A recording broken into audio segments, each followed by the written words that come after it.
Welcome to two two tales. दो ice cream वाले। एक समय की बात है। एक गांव था जिसका नाम था रामपुर। यह गांव बहुत सुंदर और शांत था। खेतों में हरियाली थी, बच्चे खेलते कूदते थे और लोग आपस में प्यार से रहते थे। गर्मी का मौसम था और बच्चों को सबसे ज्यादा मजा आता था आइसक्रीम खाने में। रामपुर में दो आइसक्रीम वाले आए। पहला था रामू चाचा। उनका ठेला बहुत साफ सुथरा रहता। वह ताजे दूध, असली फलों और शक्कर से आइसक्रीम बनाते। जब वह आइसक्रीम निकालते तो उसमें से मीठी मीठी खुशबू आती और उसका स्वाद हर किसी के दिल को भा जाता।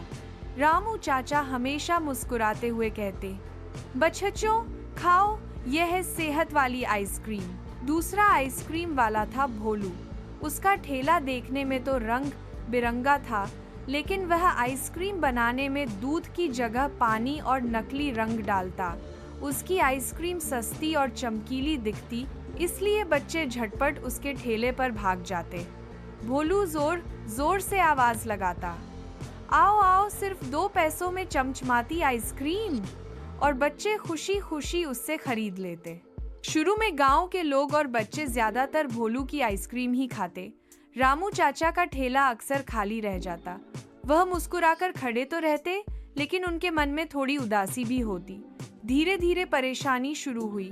बच्चों को पेट दर्द होने लगा, किसी को तेज बुखार चढ़ गया और किसी को उल्टियां होने लगी। पूरे गांव में हड़कंप मच गया। डॉक्टर ने सबको देखा और कहा, यह सब गंदा और मिलावटी खाना खाने से हुआ है।